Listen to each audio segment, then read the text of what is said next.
Hey, oh, peeps. Right, where are we? Well, we're on day 3 is where we are. I think we're on day 3. I'm losing track of days now. And I've just crossed into the Yukon. I say just, I'm actually quite a way away from the Yukon border. And I am in the middle of, well, nowhere really. I shall flip the camera to some interesting scenery. Which is very interesting, but it's a bit sort of what's the word? It's a bit stark, I think is the word. Yeah. So there's lots of stuff going on here. There's many trees, and there's a few mountains, and the road, I have to say, it's only a single lane thing they call it here. You know, like not a divided highway. And despite that, it's still better than the main road that goes between Lethbridge and Calgary. All the way up here too, with fewer frost heaves, and it's just generally just a better nick, really. Anyway, I'm here. I'm in the Yukon. I've crossed into the Yukon. There's a bit of a very dystopian sort of experience crossing into the Yukon. You know, there's cones up, and they pulled you over into the sort of COVID checkpoint, and helicopters flying over, and police cars all over the place, and God knows whatever else. It's a bit stark, really. I was sort of expected it to be a scene from some sort of alien movie. And I went over the hill, and there would be a big space. I don't know. Anyway, something like that. It seemed like what was that film where they started to talk to the aliens? Not Contact, some other thing. Anyway, aliens. It's all aliens. COVID. It's aliens. No. Anyway, I'm currently on the Great Divide. I'm actually here.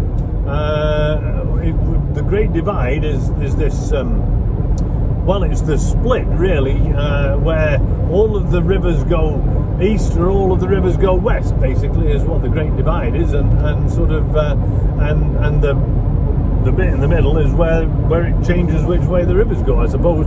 All the stuff, let me think about this, all the stuff east of here goes to the east coast or thereabouts, and all the stuff west goes west, really. And there's lots of things here, sort of shrubby kinds of things, and trees, and rivers and lakes and things. It's actually a pretty country. Pretty country. See what it did there? It's very pretty country, is what it is. And what I'll do is I'll flip the camera. Not right now, but well, I will right now. Actually, you'll be seeing it as I'm talking. You'll be seeing it, and you can see some of the video footage that I've shown and shot of travelling through the thing. What can I tell you about the Defender? Well, the Defender's batting along nicely at 120k an hour. I've currently got it in eco mode because it's well, I'm trying to save fuel because it's quite pricey up here. This is my 9th or 10th tank, I guess. I don't know how far it is. Many miles is what it is, and this highway that I'm driving on is called the Robert W. Service Highway, and is of course named after the great poet and adventurer, or whatever you want to call him. Interesting character, actually. There's a chap that I'm familiar with who recites service poems by rote sort of thing, you know, by memory, and he does a very good job of it. Some of the stuff is very interesting. Anyway, I'm headed towards Teslin, and then Johnson's Crossing, and then of course Whitehorse. But any of you who are familiar with your man himself, Stan Rogers, will of course know Teslin and Johnson's Crossing from the song Canol Road, which is top banana. A good song, and I strongly suggest that you download it and play it, basically, is where I'm going with this, because it's jolly good, and preferably, I might even put it on, if YouTube will allow me, I might even put it on one of the videos or something to introduce it or whatever. So I'm currently, like I said, fuel supplies are very few and far between here, so I'm attempting to eke out those little sips, tiny sips of fuel economy, and it's not working, basically, because it's doing about 17 miles to the gallon, British gallons, because I'm British. Yeah, 17 miles to the gallon, which is not great. Could have been better, Land Rover, must say. Now, What would have been better, dear Land Rover, is if you'd have actually brought the D300 to Canada. I've no idea why you're not bringing the diesel over here.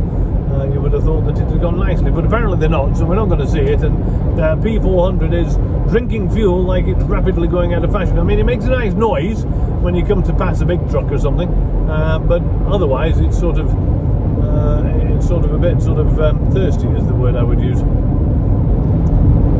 Now we're batting along, as it were, on, as I've mentioned before. I said I was going to swing the camera, and here it is. This is what I see. This is the Robert Service Highway headed towards Teslin and Johnson's Crossing, and I suppose eventually Whitehorse. And as you can see, it is full of trees, basically, and mountains. And although it looks a little rutty, and it is, and the camera's bouncing around a bit, I hope the stabilisation's going to sort of stabilise itself. But anyway, even though it is a bit bumpy and whatever, as I mentioned before, it is better than the road between Lethbridge and Calgary. What we don't have in Lethbridge and Calgary is these hill chaps. Well, I think I'm some near Calgary, I suppose. So these Pokey Mountain chaps, we're on the sort of the Rocky Mountains, I suppose you could say. We're passing through them, I guess. My cell phone signal disappeared somewhere north of Fort Nelson, came back briefly 400 miles later in Watson Lake, and it disappeared pretty much soon after. So I'm assuming we're going to get some back in Teslin, or maybe not, and certainly Whitehorse, but currently I am without, quite literally in the middle of nowhere. Now perhaps you won't be able to see this, but on the side of the roads out here, a very interesting thing occurs. They put their names on these little banks out of stones. They spell them out in banks. Here's one there on the right hand side. It says I don't know what it said, McKinley or something. And so they do that, and I don't know why they do that, but I suppose it's to leave your mark on the Yukon, because it was quite marky, I suppose. To say that you've been here and you were, oh look, it's snowing. And so, it is -3 at the moment, so snow is what happens when there is some precipitation. And so they do that, so I'm going to do that somewhere along the line myself. I will leave a bit of a mark, probably with mine Tarin's initials. Don't know why I'm struggling with that. Tarin's the dearly beloved, by the way. Don't suppose I've introduced her before, not mentioned her. Tarin's the long-suffering significant other of yours truly, and she does a very fine job of being awesome. Now, I think that's about all I've got to say for the moment. You'll probably just see here, just before I sign off, that there are things called stations and gas stations and whatever, but with it being COVID, most of them are closed.